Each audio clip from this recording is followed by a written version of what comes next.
You awaken in a vast golden ocean of grain. You have no idea how you arrived, but a thrilling surge of adrenaline courses through you. You glance down at your worn denim and rugged flannel shirt. The air smells of sweet almonds, and a quaint farmhouse beckons in the distance. You step inside the farmhouse, and the golden wheat field is instantly gone. You are standing in a retro 1970s living room. The comforting scent of vintage furniture and old dust fills the air. An empty rocking chair sways gently by the window, as if greeting an old friend. At the back of the room, you discover a pitch-black crawlspace. You dive in, tumbling through the dark, until you emerge into an impossibly pristine suburban dreamscape. The air suddenly smells of fresh soap and summer days. You are standing on delightfully artificial grass, grinning at the surreal, bright green hills surrounding you. You sprint up to a silently spinning windmill and open a mailbox resting at its base. Inside sits a photograph of a radiant, smiling family. You stare at the faces. You can't quite place their names, but looking at them sparks a deep, undeniable affection that warms your chest. You pocket the photo. You pause and look around.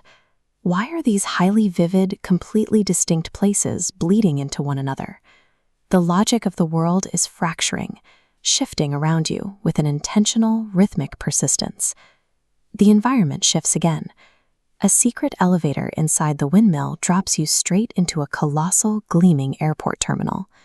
Through massive windows, planes stand ready to launch into a brilliant blue sky. The thrilling hum of departure fills the air, and monitors flicker with rapidly changing destination codes. Suddenly, the electrifying sound of rain hits a rooftop. The terminal dissolves into a sprawling, shadowy mall. A rolling sound echoes in the distance, growing closer. Your heart pounds. You sprint past darkened storefronts to escape the shadows. But the panic unexpectedly morphs into a playful rush of adrenaline. You dive through a set of double doors and land safely inside a brightly lit, massive indoor playground, surrounded by the nostalgic scent of pizza. A hidden staff door sends you tumbling onto the soft carpet of an eccentric, labyrinthine office space. In the center of the room sits a crystal-clear, glowing blue pool. You walk past it, moving down a long hallway lined with strangely fading paintings, until you reach a final heavy wooden door at the end of the corridor. You stand before the door, holding the photograph. There is a hidden logic connecting the 1970s farmhouse, the shadowy mall, and this office labyrinth, an answer waiting just behind this final door.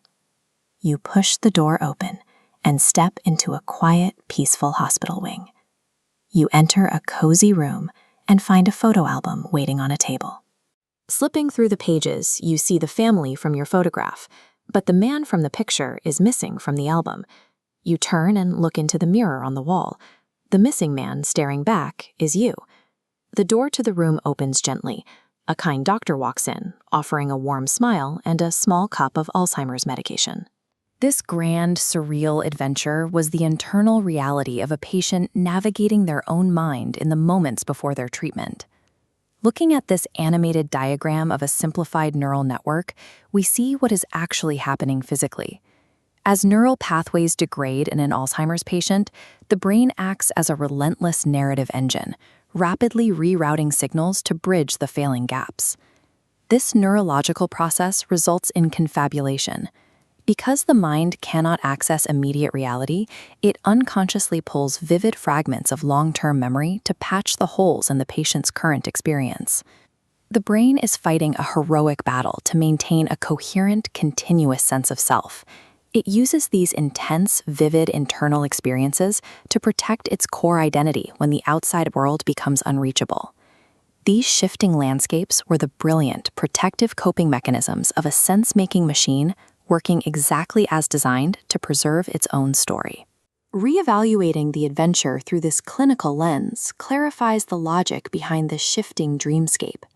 The terrifying chase through the shadowy mall, for instance, has a specific neurological origin. Patients with dementia often experience severe disorientation and panic in the late afternoon, a phenomenon known as sundowning. To cope with this anxiety, the brain translated the external panic into an internal game of tag, allowing the patient to escape toward the emotional safety of a childhood playground.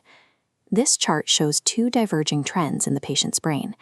Access to short-term memory is dropping steeply, while reliance on long-term memory is spiking upward to compensate. This is why the 1970s farmhouse and artificial suburban grass appeared so vividly. Foundational memories float to the surface to fill the void. The hallway of fading paintings in the office labyrinth represents the literal, physical degradation of the patient's recent memory pathways and sensory inputs. The missing man in the photograph points to a common clinical reality. The patient has lost the ability for immediate self-recognition in a mirror, yet they deeply retain the enduring emotional resonance and love they feel for their family.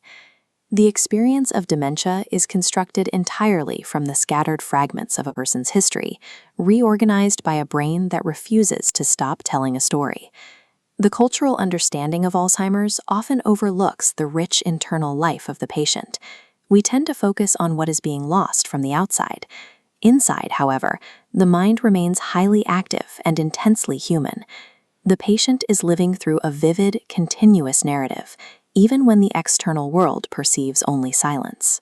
Providing care in this reality requires immense patience, dignity, and an active engagement with the world the patient currently inhabits.